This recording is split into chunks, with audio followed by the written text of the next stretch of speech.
slowing things down, my first pick is going to be Sanjay M.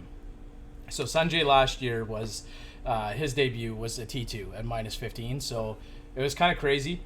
He just kind of came out of nowhere. I think he'd won the Honda before leading into it. That probably wins it most years, right? Yeah. Like it's a great score. He's got probably the lowest scoring average of all time, playing only 4 rounds there at like 68 and a quarter.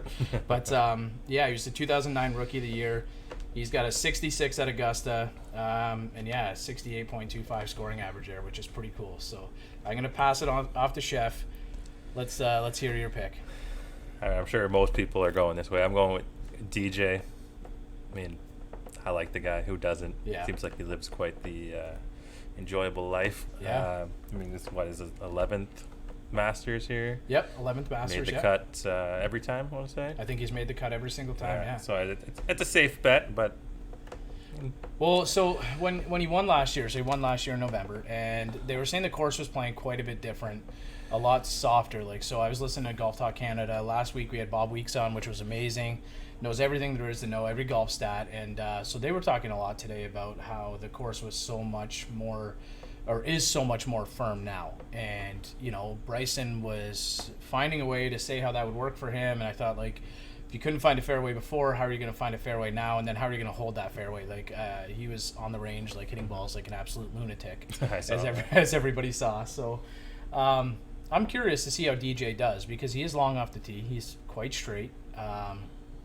He can hold the green. He's got good spin with his wedges, and he's actually a phenomenal putter, which not a lot of people really think that of DJ, but no one really talks about it. Yeah, he is a phenomenal putter, and he's always just kind of tweaking small things in his game. I know he had a couple blow-ups last year. You and I were messaging about his dual 80s and thinking, is this the end for DJ? And then, he rattles off, like, I think he went first, second, sixth, fourth, first or something, capping that off with the Masters, like not finishing outside, 6th place in 6 straight tournaments. It was pretty amazing. So I'll hop back into mine.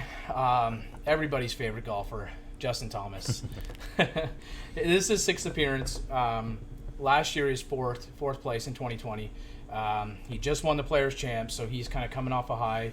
He's got not as good a scoring average as I typically would. Well, not that I would like to see, or that you would see from some of the top guns at Augusta. It's 71 and just under 71 and a half. And, he's made all the cuts leading up into this event. So he's very consistent at Augusta. I think he's striking the ball really well. He had a couple issues, like he had the little slander at the beginning of the year, I think kind of set him back a bit. But he's talked about, chatting with Tiger quite a bit.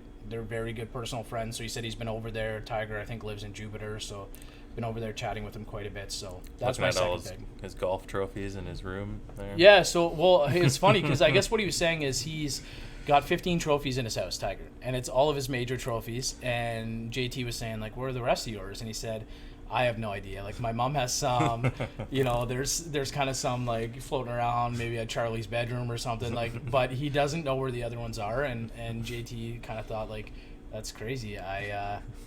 This is just a pure winner, and only these trophies matter. So only 2 guys on tour. Him and Brooks Koepka are only playing for majors, right? Yeah. So who you got next?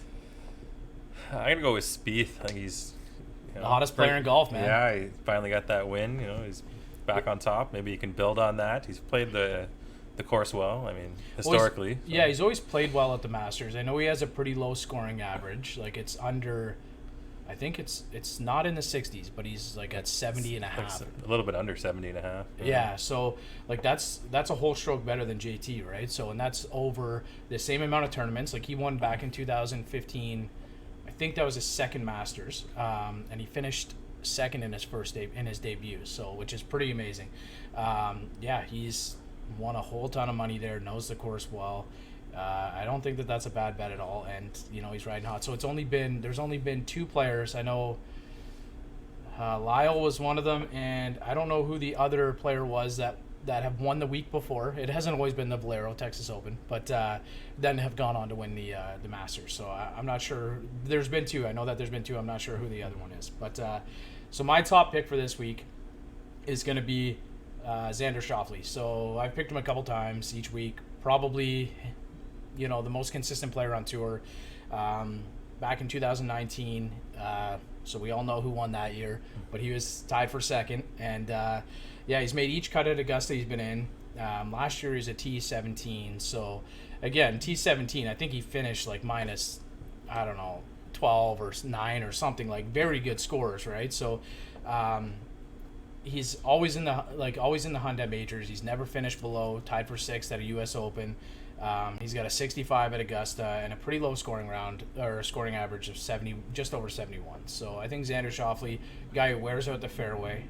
We're going to get into another guy who does that, but guy who wears out the fairway, finds the green, and if the putter and the short game's there, I think he's going to be there on Sunday. So you want to round us off? You want to give us the last one? Yeah, last one for me would be Patrick Cantley. He's always seems to be there. So I mean, he had that amazing amateur career. He hasn't, quite, parlayed that into professional success, but he's got a few wins. He's got top 10 at the Masters. He shot a 64 there, I believe, is his low round. I mean, you could kind of put that all together. I think I don't know the years, probably like, I don't know, 2012 or something. He was a low amateur.